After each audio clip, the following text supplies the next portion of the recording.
እና ደግሞ ወደ ብሩኬ ስመለስ ከዚህ በኋላ እኔ ወደ ብሩኬ ህይወት መመለስ አልፈልግም። ለምን ምናምን እንድትሉኝ አልፈልግም። በቃ መመለስ አልፈልግም። መመለስ የማልፈልግበት ደግሞ ግልጽ ነው። ምንም ምክንያቱም ማስረዳት አይጠበቅብኝም። ያደረጋቸው ነገሮች፣ የሚሆናቸው ነገሮች፣ እኔ ላይ የተደረጉ ነገሮች እንዲህ በቀላሉ የሚታለፉ አይደሉም። እርስ በርሳችን በጣም ብዙ ነገር ተደራርሰናል እና እኔም አላግባብ የሆኑ ነገሮችን አድርጌበታለሁ። እሱም እንደዛው ከልክ ያለፈ ነገሮችን አድርጎብኛል። ስለዚህ እንዲህ በቀላሉ አልፈን በቃ እንደዚህ አብረን ብንሆን ምናምን ብለን የምናስበው ነገር የለም። ልባችሁ እየቆሰለ ከዛ ደግሞ በይቅርታ ምናምን የይቅርታ ልብ ኖረንና ገና ለገና አስሬ መጎዳት የለብንም። የይቅርታ ልብ ካለን በቃ ይቅርታ ለሚገባው ሰው ይቅርታ እናደርጋለን። ካለዛ ደግሞ ገና ለገና የይቅርታ ልብ አለውና እየተባለ ደግሞ አንድ ሰው መጎዳት የለበትም። ለዛ እኔ በቃ ወስኜ ከህይወት ወጥቻለሁ። ስለዚህ እኔ ሰላሜን እፈልጋለሁ። ገና ለገና ደግሞ ከኤፍሬም ጋር ተስማምተው ደግሞ እኔና ብሩኬ አንድ እንድንሆን ገና ምንድነው ይሄ ኤፍሬምም እየሄደ ብሩኬን እያገኘ ምናምን እየጎተተ ይዞብኝ እንዲመጣ ወደዚህ አልፈልግም። በቃ ሁሉም የራሱን ህይወት መኖር ይችላል። ምክንያቱም እኔ ያለ አንቺ መኖር አልችልም እንዴ ተብዬ የተባልኩ ሰው ስለሆንኩኝ እኔም ደግሞ ያለሱ መኖር የማልችል ሰው አይደለሁም።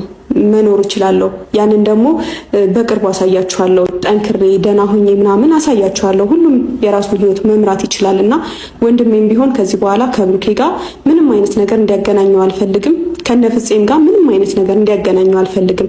ምክንያቱም እኛን አይመጥኑንም። በቃ እኛን ክብራችንና የሆነ የሚመጥን ነገር አይደለም እያደረጉ ያሉት። በጣም ክብርን አልፎ የሚነካ ነገር እየተሳደቡ እየተነጋገሩ ስለሆነ ይሄ ነገር ደግሞ ለወደፊት ራሱ ጥሩ አይደለም። ምክንያቱም እኛ ገና እናድጋለን፣ ወደፊት እንሄዳለን። ከዛ አልፎ የሆነ ሰዓት ላይ ይሄ ጊዜ አልፎ ስናየው ራሳችን የምናፍርበት ነገር ስለሆነ የምናፍርበትን ነገር ደግሞ ማድረግ የለብንም። ከዚህ ሁሉ ከማይጠቅመን ሰው ጋር ወይም ደግሞ ስለኛ ጥሩ የማያስብ ሰው ጋር መገናኘት አስፈላጊ ስላልሆነ ከዚህ በኋላ እኔ መጨረሻዬ ነው።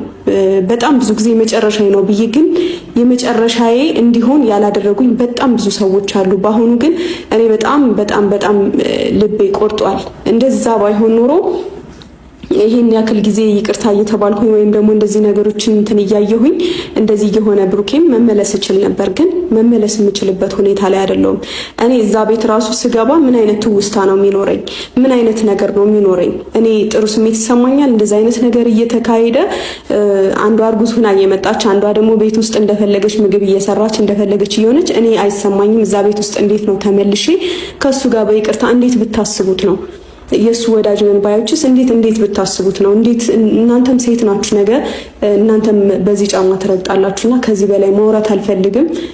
በቃ ይበቃችኋል፣ ሁላችንም ይበቃናልና ኤፍሬምም ቢሆን ምንድነው ይሄ መስመሩን መያዝ አለበት ወይም ጥጉን መያዝ አለበት። ወንድሜ ስለሆነ ብቻ ምንድነው በቃ ችላ ብዬ ምንም ነገር ላልፈው አልችልም። መናገር የለብኝም፣ በእናንተ ፊት እናገረዋለሁ። ዋናው ዓላማዬ ግን ከብሩኬ ጋር እንዳይገናኝ ማስጠንቀቅ ነው። ምክንያቱም እኔ እየተረበሽኩ ነው፣ ሰላም እያጣሁ ነው። ስለዚህ መስመሩን ይዞ ቤቱ አርፎ መቀመጥ አለበት እንጂ እንደዚህ ክብራችንን እያጣን እየተዋረድን መኖር የለብንም። ሁሉም ሰው እንደዛ ክብሩን ማጣት የለበትም። በቃ ክብሩን ይዞ ተሰብስቦ ቤቱ መኖር አለበት። ስለዚህ የመጣሁት ለዛ ነው።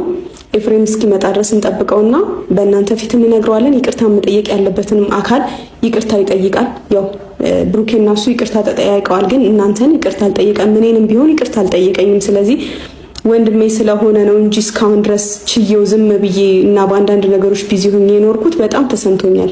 በኤፍሬም በጣም አዝኜበታለሁ።